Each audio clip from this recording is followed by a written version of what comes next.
एका घरामध्ये सामूहिक हत्याकांड घडलेलं होतं आणि त्या हत्याकांडामध्ये एक नव्हे, दोन नव्हे तर 4 बहिणींची हत्या झाली होती आणि आईचा मर्डर करण्यात आला होता. म्हणजे एकाच कुटुंबातील 5 जणांची हत्या या ठिकाणी झालेली होती. आता या हत्याकांडाची नेमकी कहाणी काय आहे ते आपण जाणून घेणार आहोत.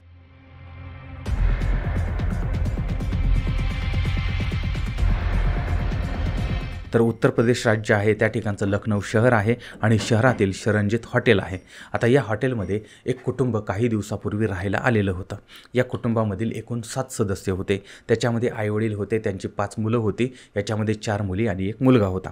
वडील आहेत मोहम्मद बदर, त्यानंतर त्यांचा मुलगा आहे मोहम्मद अरशद आणि आई आहे अस्मा बदर आणि 4 बहिणी आहेत आलिया, अलशिया, त्यानंतर अक्सा आणि रहमीन अशा पद्धतीनं. आणि यांच्यामध्ये एकीचं वय आहे 9 वर्षाचं, एकीचं आहे 19 वर्षाचं, एकीचं आहे 18 वर्षाचं. अशा पद्धतीनं या बहिणी आहेत.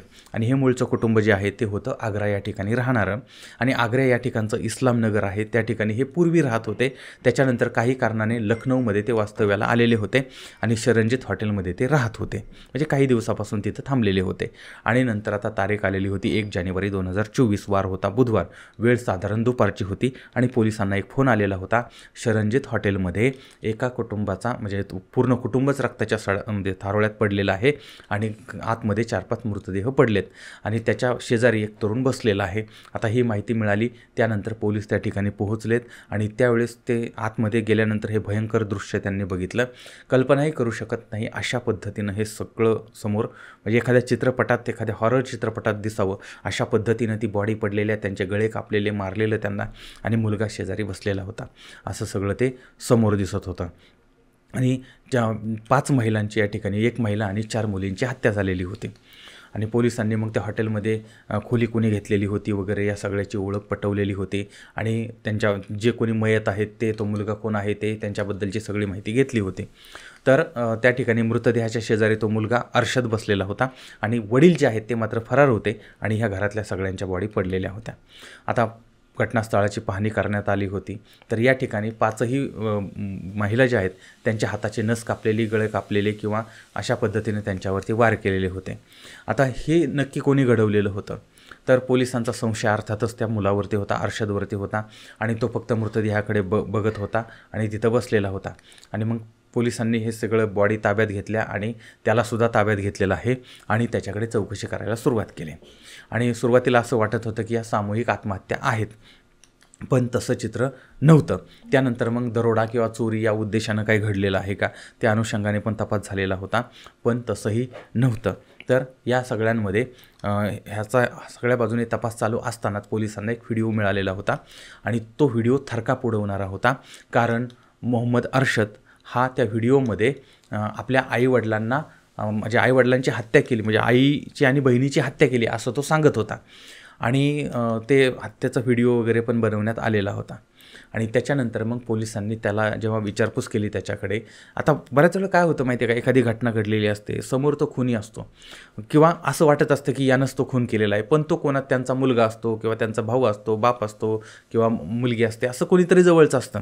आणि अचानकपणे जर समोर डेड बॉडी पडले तर पोलिसांनी जर त्याच्यावरती अटॅक केला की नाही तोच केला असेल असतं, तर ते कुठेतरी मग मीडियावाले वगैरे भलताच काहीतरी, आणि जर त्याने केलं नसेल आणि भलत्यानेच केलं असेल तर त्याच्यावरती जे डिप्रेशन आणि ते गोष्टी, त्यामुळे पोलीस सुरुवातीला सगळे सिच्युएशन समजून घेतात, त्यासाठी काही तासमध्ये जातात.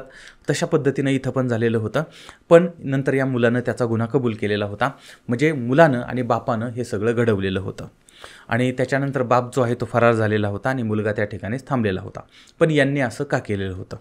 तर आता 24 वर्षाचा मोहम्मद अरशद याचं कुटुंब दिल्लीमधलं आणि त्यांना दिल्लीवाला असं म्हटलं जायचं, दिल्लीवाला या नावानं त्या कुटुंबाला ओळखलं जायचं.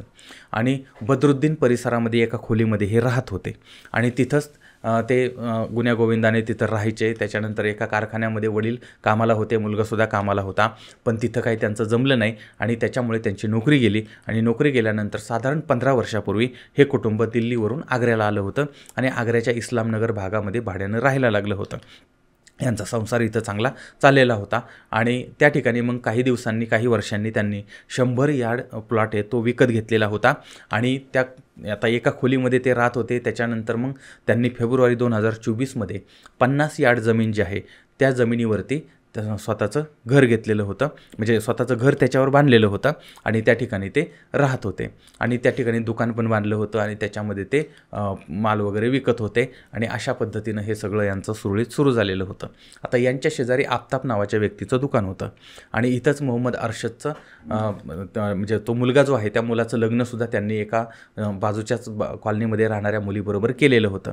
म्हणजे आता मुलाचं लग्न एका मुलीबरोबर झालं होतं आणि म्हणजे 2019मध्ये 28 जुलै 2019मध्ये या मुलाचं लग्न झालं चांदनी नावाच्या मुलीबरोबर ते आणि मुलाचाही संसार सुरू झालेला होता.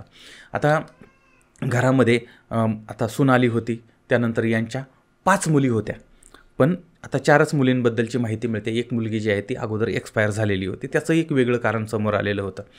तर ह्या सगळ्यामध्ये आता जी सून आली होती तर ती चांदनी ती घरामध्ये यांच्या नांदत होती. काही दिवस गेले, लग्न झाल्यानंतर एक 4-2 दिवस गेले, त्याच्यानंतर हा नवरा जो आहे तिला मारहाण करायला लागला. त्याच्यानंतर सासरा जो आहे तो सुद्धा तिच्यावरती वेगळीच नजर टाकायला लागला होता आणि त्यामुळे त्या मुलीला आता म्हणजे लग्न करून तर आलेली आहे, पण आता ह्यांच्याबरोबर ती राहायचं कसं असा प्रश्न होता. आणि त्या घरातली सासू जी आहे ती सासू पण यांना वैतागली होती ह्या नवऱ्याला आणि आपल्या मुलाला. तर तिनं त्या सुनेला सांगितलं, म्हटली बाई गं तू जर ह्याच्याबरोबर राहिली ना, तर म्हटली आम्ही तर आता इतकं ह्या नरकामध्ये राहतोय, तू जर याच्याबरोबर राहिली तर तुलासुद्धा हे मारून टाकतील, तुलासुद्धा हे त्रास देत आहेत, त्याच्यामुळे तू ह्या माझ्या मुलाला सोड आणि माझ्या घरातनं तू तुझ्या घरीच जा आणि तुझं तू नंतर लग्न कर, ह्यांच्या नादी लागू नको, हे त्या आईनं सांगितलं. त्याच्यानंतर ती सून जी आहे 1-2 महिने थांबली, पण ह्यांनी तिचा इतका छळ केला, वाईट नजर आणि ह्या बाकीच्या गोष्टी, त्यामुळं ती तिथून निघून गेली आणि त्याच्यानंतर तिनं तिकडं घटस्फोट वगैरे घेतला आणि तिनं दुसरं लग्न पण केलेलं होतं. म्हणजे अशा पद्धतीनं हा परिवार होता आणि हे जे बापलेक होते ते असे एकदम विचित्र होते. आता ह्यांची एक 5वी मुलगी होती, तर त्या 5व्या मुलीचा मृत्यू झालेला होता. आता ह्याच ठिकाणी मृत्यू झाला, तर या मंडळींनी काय केलं, त्यांच्या घरामध्येच कबर खोदली आणि तिला तिथंच पुरायचं होतं असं यांनी ठरवलं होतं. आता आजूबाजूच्या शेजारच्या पाजारच्या लोकांना कळलं की यांच्या घरामध्ये इंतकाल झालेला आहे, इनकी बच्ची का इंतकाल हो गया. तर लोक आल्यानंतर बघितलं तर घरामध्येच यांनी खड्डा खोदायला सुरुवात केली. त्यांनी विचारलं की बाबा तू घरामध्ये का खड्डा खोदतो, तर तो म्हणतो की आता जनाजा जर उचलायचा असेल तर त्याला 4 लोक तरी लागतात आणि म्हणला मी आणि माझा मुलगा आहे आणि जनाजा उचलायचा कसा. म्हणजे शेजाऱ्या पाजाऱ्यांना सुद्धा यांनी कळून दिलेलं नव्हतं. तर शेजारी पाजारे म्हणले अरे तूनं जर आवाज दिला असता तर आम्ही येतोय ना, ह्या अवस्थेमध्ये तर तुला मदत केली पाहिजे ना. आणि त्याच्यानंतर शेजारी पाजारी आले, सगळ्यांनी ते जनाजाचं साहित्य वगैरे आणलं, त्यानंतर तो जनाजा उचलला आणि त्यानंतर ते स्मशानभूमीमध्ये घेऊन गेले होते. आणि त्याच्यानंतरसुद्धा हे जे बापलेक आहेत ते बापलेक हे त्या म्हणजे शेजारी पाजारी सगळे आणि आजूबाजूची वस्ती जी आहे ती सगळी मुस्लिम वस्ती होती, पण एकाही व्यक्तीबरोबर ते यांचे चांगले संबंध नव्हते, एकाही व्यक्तीबरोबर नीट वागत नव्हते आणि रोज सगळ्या कुणाबरोबर तरी यांची भांडणं व्हायची. बाप तरी भांडायचा, पोरगा तरी भांडायचा आणि दोघंही सायको होते आणि शेजाऱ्याबरोबर भांडायचे, त्याच्यानंतर काय खोड्या वगैरे करायचे. त्यामुळे कुणीही यांच्या कार्यक्रमाला येत नव्हतं, की ते कुणाच्या कार्यक्रमाला जात नव्हते. आता ह्यांचा घरामध्ये त्या मुलीचा इंतकाल झाल्यानंतर जो काही कार्यक्रम आहे तो सगळा शेजाऱ्यांनी पार पाडला होता. असं असतानासुद्धा ह्यांनी नंतर शेजाऱ्यांच्या कुठल्याही कार्यक्रमाला गेले नाही किंवा लोकांनी आपल्याला ऐन वेळेला मदत केली तर आपण त्यांच्याही मदतीला गेलं पाहिजे, पण ही मानसिकता यांची नव्हती. तर अशा पद्धतीचे हे दोघंजण होते आणि त्याच्यामुळे एकदम असं सायको पद्धतीनं आणि घरामध्ये त्या बहिणीला मारायचं, त्या आईला मारायचं, त्यांचा छळ करायचा, असं सुद्धा सगळं चाललेलं होतं. आणि आता या सगळ्या प्रकरणाने म्हणजे हे नंतर पुढं आलेलं होतं की असं सगळं झालेलं होतं आणि मग यांनीच त्या म्हणजे नंतर मग त्या मुलीचा आणि त्या आईचा खून केलेला होता. तर आता ह्या सगळ्या प्रकरणामध्ये मग वेगवेगळे खुलासे समोर यायला लागलेले होते आणि व्हिडिओ आल्यामुळे तर ह्यांनी खून केला हे सुद्धा समोर आलेलं होतं.